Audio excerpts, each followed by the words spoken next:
प्रिय सज्जनों, ठाकुर ठसक के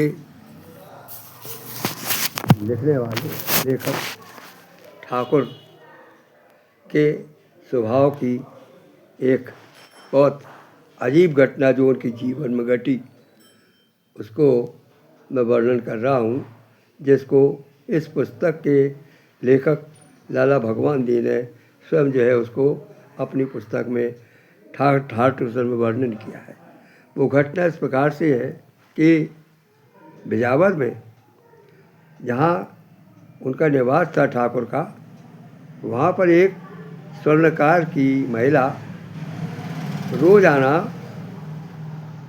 वहाँ से निकलती थी उनके घर के पास से, और ये क्रम रोज़ाना होता रहता था। और वो महिला के ऊपर एक कवित्व जो है लिख दिया करते थे।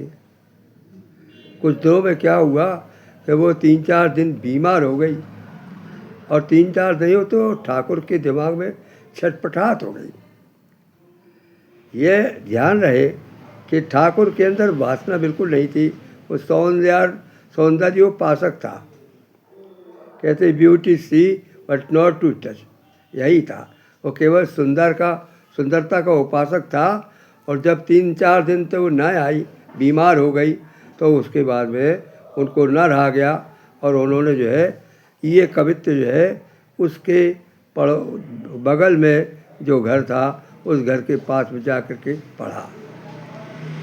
और जब पढ़ा तो वो महिला ने उसको सुना। अब वो बुद्धिमती भी थी, तो उसने ये समझ लिया कि ये जो है कविराज, ये मेरे लिए मेरे दर्शन से ललाए थे और कोई बात नहीं है। उनकी इस प्रकार की बात को देख करके वो फिर जो है पुनः जो है आने लगी, और ठाकुर उसके लिए एक कविता लिखने लगे। किंतु इस प्रकार से ये बात कुछ ऐसी चल गई कि राजा के पास शिकायत पहुंच गई। राजा के पास शिकायत हुई कि वो एक कवि हैं, वो कुछ सुनारन से लगे हुए हैं। ऐसा कुछ नहीं था। फिलहाल वो राजा ने उनको कहा, उसको बड़ा खेद हुआ। उनकी जो है वासनात्मक तो बुद्धि नहीं थी, वो अच्छे सरस्वती उपासक थे। इतना आलक्षेप उन पर लग गया उन पर, तो उन्होंने जो है आना छोड़ दिया और कविता करना छोड़ दिया। कुछ ऐसा अजीब वो वातावरण वहाँ हुआ बिजावर में कि बिजावर के सारे कुएं सूख गए। जब ठाकुर से आग्रह किया गया कि महाराज आप अपने को शांत होइए, हम लोगों की गलती है, तब फिर उन्होंने काव्य रचना शुरू की, और फिर वो कुआं जो है भर गए तालाब जल से। ऐसी घटना बताते हैं।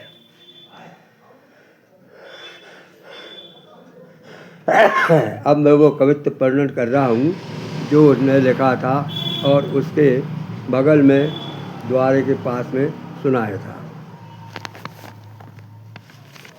गति मेरी यही निस्बासर है, गति मेरी यही निस्बासर है, चित तेरी गली के गाहन है।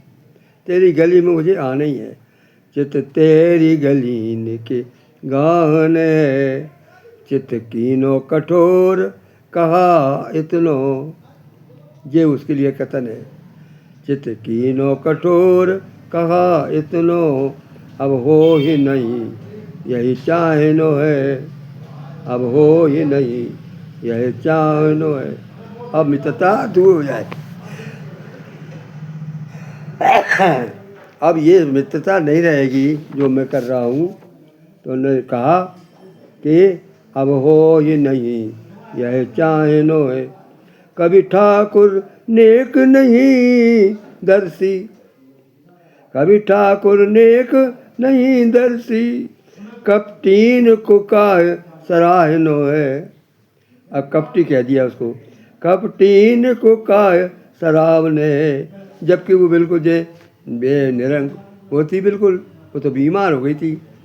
कपटीन को का सराहनो है, मन माने सुजान सोहे करियो, मन भावे सुजान सोई करियो, हमें नेक नातो निभाने। अब यहाँ पर जो है सुजान शब्द आया तो इसका इसमें इसलिए इस अलंकार है। सजेश माने यह कि तुम जो है हम हमारी कविता सुन करके जानकार हो और तुम कहते हो ठीक है, लेकिन उसका नाम भी सुजान था। इस अलंकार को फिट करके और फिर वो जब उसने समझा महिला ने कि ये तो बिल्कुल हमारे सौंदर्य के वो हैं, तो और वो अपने उसी प्रकार से अपना श्रृंगार करके आने लगी और काव्य का रूम रंग चलने लगा। लेकिन वो केवल राजा के पास शिकायत पहुँची तो फिर वो जो है कवि बहुत रुष्ट हुए और वो वहाँ से बिजाव से चले भी गए थे शायद। ये कविता मैंने आपको सुनाई। वाचक मनमोहन पांडे गायक और लेखक ठाकुर और कवि और कविता का नाम ठाकुर ठसक। बिजावर दिनांक 8 फरवरी 2026।